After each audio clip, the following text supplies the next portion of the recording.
Eh bien salut tout le monde, c'est Adrien, j'espère que vous allez tous très bien. Aujourd'hui du coup on se retrouve pour une nouvelle vidéo. Donc on va faire une clé bootable et ensuite ça va lancer donc toute la playlist d'optimisation qu'il y aura sur YouTube.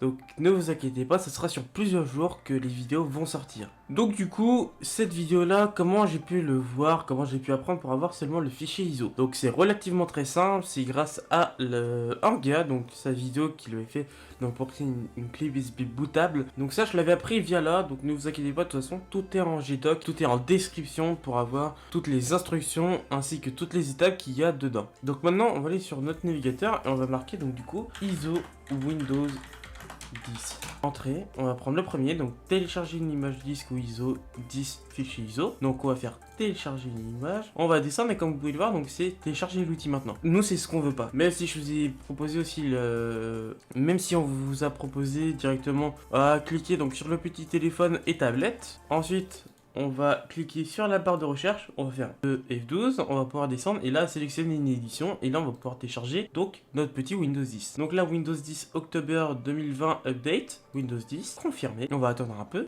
Donc choisir une langue, du coup on va prendre français, confirmé, donc là on va attendre un peu. Et donc là il nous demande donc quelle version de Windows on veut, 64 bits ou 32 bits. Donc moi pour le coup vu que je sais très bien que ça peut supporter et dans tous les cas c'est pour tout le monde en grande partie, donc pour PC portable ça sera 32 bits. Pour avoir la version de Windows, enfin du moins ce qui est supporté, 32 bits c'est en dessous de 4 Go de RAM et 64 bits c'est 4 Go de RAM ou plus. Donc nous on va faire 64 bits télécharger, enregistrer. Donc moi je vais pouvoir faire annuler vu que je l'ai déjà, je vais fermer. Donc là vous le voyez, donc ici on l'a. Bon, vous avez une autre image, moi c'est parce que du coup de base c'est avec 7-zip, voilà. Normalement vous devriez avoir ça comme image. Donc on va retourner sur Google et maintenant on va télécharger donc Rufus.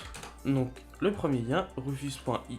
Ensuite, on va descendre et on va faire téléchargement Rufus 3.13. On va cliquer dessus, téléchargement, oui. Et donc du coup, on va pouvoir faire ouvrir. Voulez-vous autoriser Rufus à chercher des mises à jour en ligne? Donc non, parce que pour le coup, là, c'est la dernière version. Du coup, maintenant, ce que vous allez faire, c'est que vous allez vous munir de votre clé USB. Donc moi, elle est juste là.